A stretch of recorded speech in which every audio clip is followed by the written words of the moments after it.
Jason is in Chicago. Hi, Jason. Welcome to the show. Hey, Dave. Thank you. Appreciate it. Sure. What's up? So, I'm 24 years old in August. I'm starting my master's program in September. I've already got about $50,000 in undergrad debt from all over the place. And then this next program is going to cost about $72,000 a year. What are you getting a master's in that's $72,000 a year? It's a degree in marriage and family therapy from Northwestern University. Go get it somewhere else. I don't know. This is just kind of the way that the doors have opened, and to be honest with you, this is just kind of how. Yeah, you're overpaying. If you've got the cash laying around, that's fine. But you're describing to me somebody's broke that's overpaying 3x for this master's degree. Yeah. Well, this is what I wanted to ask you is after school, the median salary for a position like this, at least in the Chicagoland area, is somewhere between $65,000 and $85,000 starting salary. Yeah, which does not justify $75,000 for a master's degree per year. Did you say? Yeah. It's $150,000 for a master's degree in marriage and marriage therapy that should be costing you no more than $40,000 or $50,000. Sorry, Northwestern, no sale. No sale. So, deciding to go to Northwestern and finish the degree there with the student loans and everything, while I'm in school, I have about $10,000 left on my car, and then $6,000 of credit card debt, which I'm kind of knocking out the rest of this summer. I did just recently get into an injury. I got hit by a car while I was skateboarding, and my lawyer told me that I could get somewhere between $5,000 and $25,000. And with that chunk of money, I was wondering if I should just throw that on top of my current student loans, or find a way of investing that money. I'm not really sure what I should do with that. Okay. Well, you should use it to pay cash for a marriage and family therapy degree at another university. You cannot afford this. One more time. Mathematics works like this, okay? A $60,000 to an $80,000 a year job is not justified by spending $150,000 for a degree, a master's degree that you could get for $30,000 or $40,000 somewhere else. It's not logical. It's very illogical. I'm being nice. I'm trying not to say it's stupid. I know you want to say it's stupid. I know. Okay, don't do it, man. Don't do it. Please, don't do that to yourself. This is how people get into student loan debt that's untenable. This discussion right here. You read about people like you in the newspaper when we read these ridiculous situations. See, you have right in front of you the opportunity to do this and actually pay cash for your master's degree and not do any more harm to yourself. You have a $10,000 car debt, $50,000 on undergrad. You're going to add $150,000 all to get a job that pays $60,000 to $80,000. I want you to be a marriage and family therapist. I just don't want you to overpay for the opportunity.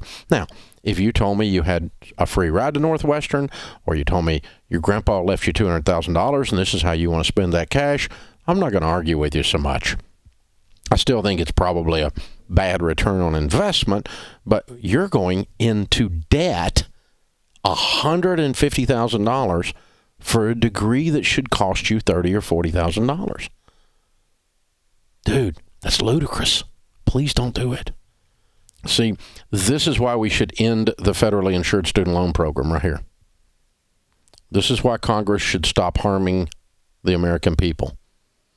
I think we can all safely say out loud that the student loan program is an epic failure. It's an epic failure. It has caused people to go deeply into debt to get degrees that they overpay for, or to get useless degrees. In some cases, go deeply into debt to get degrees that are actually worth what they paid for them, and actually good degrees that are usable in the marketplace. Education is not the great evil here. Universities are not the great evil. But let me tell you what will happen to the cost of college if we stop the federally insured student loan program. This flood of federal money that these universities are more than happy to spend would go away. And when the supply of money goes away, do you know what happens in economics to the price? It goes down because no one is buying anything at the high price. The only reason these prices have gone up is they have the money. If suddenly no one was willing to pay that to go to school there, these universities would start using their endowments. They've got billions of dollars they're sitting on, and they can send anybody through the school they want to send, and they just keep building their endowments over and over and over again. But when the federal government when you and I are, the taxpayer is ensuring that young man who's not doing math well, we're insuring his loan against default. You and I just made that guy a $150,000 loan if I didn't talk him out of that. This has got to stop, y'all. You know, Elizabeth Warren's talking about, Bernie's talking about forgiving student loans. That's great.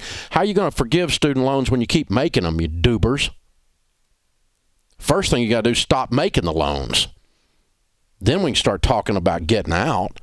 But you politicians with your head fakes, you know, article in the Wall Street Journal last week just destroying the whole student loan myth. And the lady that was the Ricin, I think was her name, was the mother of the student loan program. She was in the Johnson administration when it was formed. They interviewed her before she passed away last year, and she said the student loan program is an absolute disaster. It's a monster that's out of control. And so, Congress, you need to stop this. You need to stop it. This is ridiculous. Well, it helps poor people go to college. No, listen, let me tell you, poor people gone to college for a long, long time. It's called scholarships and work and go to a freaking college you can afford. The average in-state tuition in America right now is $12,000. You can make $1,500 a month. That's $18,000 delivering pizza at night. Go to school during the day and pay your tuition. Poor people can go to college. I went to college. I was poor. I didn't have any money. I worked my butt off 40 to 60 hours a week while I was in school. People in the neighborhood I grew up in, I mean, we didn't know what privilege was. Some of you people are privilege. There's no privilege here. The only privilege I had was growing up when people knew how to work hard. It's the only privilege I had. There's no existential privilege for people that come out of a neighborhood like I grew up in. No, we just had to go gut it out. And you go gut it out. But the problem is that people are making these decisions like this, and there's no one telling them no. No one. There's no boundaries on this at all. And people are goobs, man. You know, and if you didn't grow up in a family that was educated, if you're the first in your neighborhood to get a college degree, the first on your street, nobody on your street got a college degree because you grew up in a neighborhood like that, like I did. I mean, there were 15 kids in my neighborhood. I think 3 of us got 4-year degrees. None of our parents had 4-year degrees, hardly. And so nobody knew how to tell us how to go to college. And if nobody knows how to tell you how to go to college, you know what you do? Stupid butt stuff. Like pay 4 times too much for a degree and go in debt to do it. That's what you do if nobody knows how to tell you how to do it. And in the process, you and I, the taxpayers, are insuring these loans $1.6 trillion. The default rate goes up every day. Don't talk to me about forgiving student loans. Don't talk to me about free college until you stop making these stupid butt loans, Congress.